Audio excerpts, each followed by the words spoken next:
মমতা বন্দ্যোপাধ্যায় যেটা করছেন, পিছন থেকে ছুরি মারা যেটা হয়, আরএসএস এর সঙ্গে হাত মিলিয়ে প্রতিদিন আমাদেরকে ছুরি মেরে চলেছে।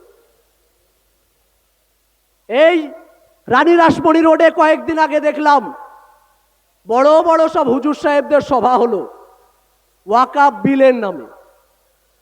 কালকে যখন জেপিসির মিটিংয়ে আমাদেরকে জেপিসির চেয়ারম্যান যখন নওশাদ सिद्दीकी বলছেন যে আসুন साहब एक फोटो खिंचा लीजिए, नौशाद सिद्दीकी बोला फोटो खिंचाने के लिए तो हम यहाँ नहीं आए हैं, हम तो आए हैं अपने हक के लिए। हक जब तक नहीं मिलेगा ये लड़ाई चलता रहेगा। যতক্ষণ পর্যন্ত না আমরা অধিকার আদায় করতে পারবো ততক্ষণ পর্যন্ত আমাদের লড়াই চলবে। রানী রাসমণি দাঁড়িয়ে হুজুর সাহেবরা প্রোগ্রাম করলেন, অনেকে অনেক কিছু পদও পেয়ে গেলেন। শামসুল স্যার বলছিলেন সব কটা ধান্দাবাজ ওবিসি সার্টিফিকেট ওয়াকাফ ইস্যু করে মূলত বসিরহাটের টিকিটটা কনফার্ম করতে চাইছেন। সব দেখবেন ওই টাইপের হুজুর। আমি তাদের নাম করে পর্যন্ত বলতে পারি যে এই ওবিসি সার্টিফিকেট এবং দুদিন যাবৎ বিধানসভাতে যে আলোচনা সভা ছিল ওয়াকফ নিয়ে, একটা শব্দ পর্যন্ত উচ্চারণ করেননি সেই মানুষগুলো। কোথায় ছিল সিদ্দিকুল্লাহ চৌধুরী সাহেব? আপনাকে বলছি, কোথায় ছিলেন আপনারা যখন ওয়াকফ নিয়ে ডিসকাশন হচ্ছিল? শুভেন্দু অধিকারীরা বড় বড় গলা বাজাচ্ছিলেন, কেন ওয়াকফ রেজিস্ট্রেশন হলে ক্ষতি কোথায়? তখন একা দাঁড়িয়ে নওশাদ সিদ্দিকী বক্তব্য রেখে ওপোজ করলেন, আপনারা হাততালি পর্যন্ত দিতে পারলেন না।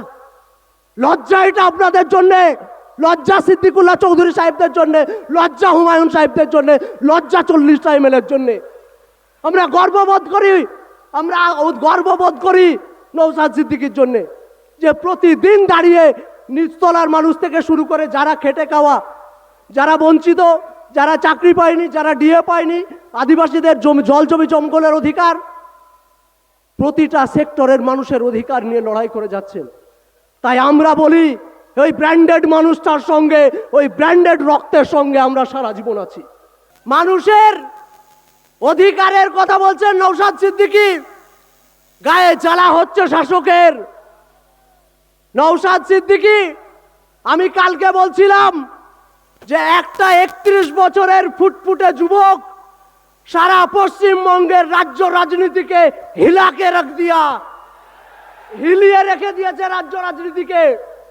প্রতি মুহূর্তে যেই মানুষটাকে ব্লক করার চেষ্টা চলছে, সব সময় আমাদেরকে আটকে রাখার চেষ্টা চলছে, কোন রকম ভাবে যেন আমরা সভা না করতে পারি।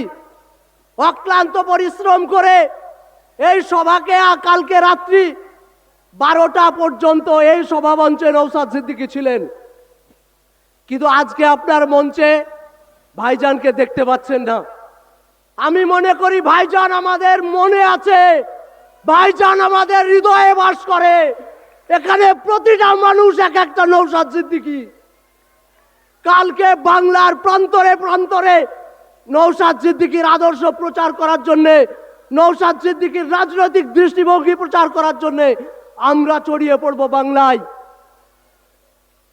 এই সভা থেকে আমরা শপথ নিতে চাই, ভবিষ্যতে পশ্চিমবঙ্গের রাজনীতির যে দিশা দেখিয়েছেন নওশাদ সিদ্দিকী, তা প্রতিটা মানুষ আমরা আমাদের পাড়া স্তর থেকে শুরু করে, বুথ স্তর থেকে শুরু করে অঞ্চল, ব্লক স্তর, বিধানসভা স্তর এবং সর্বোপরি লোকসভা স্তর, জেলা স্তর পর্যন্ত পৌঁছে দেওয়ার দায়িত্ব আমাদের। যে মানুষটা চাইলেই রাজনীতির আঙিনায় না এসে শুধু পারিবারিক সম্মানকে যদি কাজে লাগিয়ে আমরা প্রকৃত অর্থে যেটা বলি টাটে বসে থাকা, সেই টাটে বসে থাকতেন, তাহলে কিন্তু আজ এত গাত্র জ্বালা হতো না। কিন্তু আজ যখন তিনি বলছেন সংখ্যালঘু ওবিসি সার্টিফিকেট কেন বাতিল হলো, গায়ে জ্বালা হচ্ছে শাসকের। কারণ শাসক তো চাকরি দিতে চায় না, শাসক বসিয়ে রাখতে চায় ধর্মতলার মোড়ে। আমি নিচে আজকে দাঁড়িয়ে এখান থেকে বলছি, 200 মিটার দূরত্বে আমি বসে থেকেছি 500 দিন। কতদিন বললাম? 500 দিন। তাই আপনারাও আজকে শপথ নিয়ে যান, প্রকৃত মানুষের অধিকার বজায় করতে, অধিকার আদায় করতে যদি 500 দিন জেল খাটতে হয়, মাহিউদ্দিন মাহি খাটবে। আপনারা আছেন তো আমাদের সঙ্গে? আছেন তো নওশাদ সিদ্দিকীর আদর্শের সঙ্গে? আজও পর্যন্ত দায়িত্ব নিয়ে কোথাও বলতে পারবেন?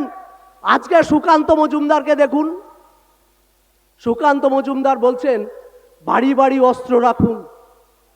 আজ পর্যন্ত নওশাদ সিদ্দিকীর মুখ থেকে এরকম শব্দ পেয়েছেন? কেউ দায়িত্ব নিয়ে বলতে পারবেন? মিডিয়া বন্ধুদেরকে চ্যালেঞ্জ করে বলছি, একটা বক্তব্য যদি নওশাদ সিদ্দিকী শোনাতে পারেন, নওশাদ সিদ্দিকীর দায়িত্ব নিয়ে বলেছেন পলিটিক্স ছেড়ে দেব। আজ আবেগের সঙ্গে কথাগুলো বলতে বাধ্য হচ্ছি। সেই মানুষটাকে পর্যন্ত আপনারা শত চেষ্টা করে যাচ্ছেন প্রতি মুহূর্তে ব্লক করে রাখার, কিন্তু না, আমাদের নওশাদ সিদ্দিকী আমাদের আদর্শে, নওশাদ সিদ্দিকী আমাদের রক্তে, নওশাদ সিদ্দিকী আমাদের শিরায় উপশিরায় মিশে আছে। আপনারা চাইলেও নওশাদ সিদ্দিকীকে ব্লক করতে পারবেন না, পারবেন না নওশাদ সিদ্দিকীকে আটকে রাখতে।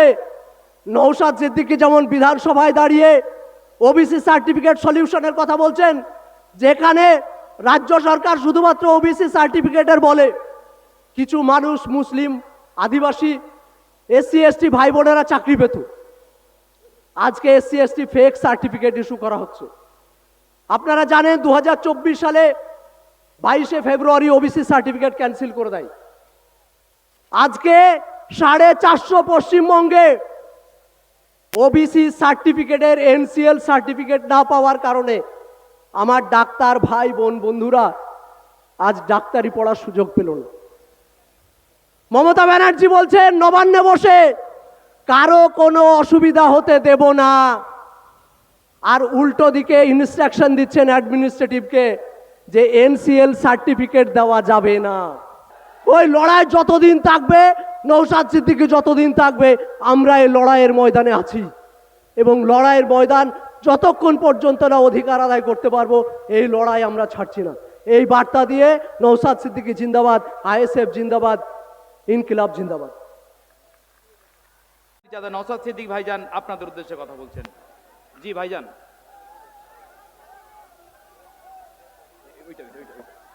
হ্যালো, এক মিনিট। জি ভাই, এই এক মিনিট ভাইজান, আরেকবার বলুন। আপনারা শুনতে পাচ্ছেন আমাকে? নওশাদ সিদ্দিকী ছাড়া আইএসএফ যে সমাবেশ করে দেখালো, এটা হচ্ছে আমার বড় ভাইজানের অনেক দিনের স্বপ্ন। আমি ধন্যবাদ জানাই যারা উপস্থিত হয়েছেন, নেতৃত্ব প্রত্যেককেই, যে আমার বড় ভাইজানের স্বপ্নকে আপনারা আজকে সফল করলেন।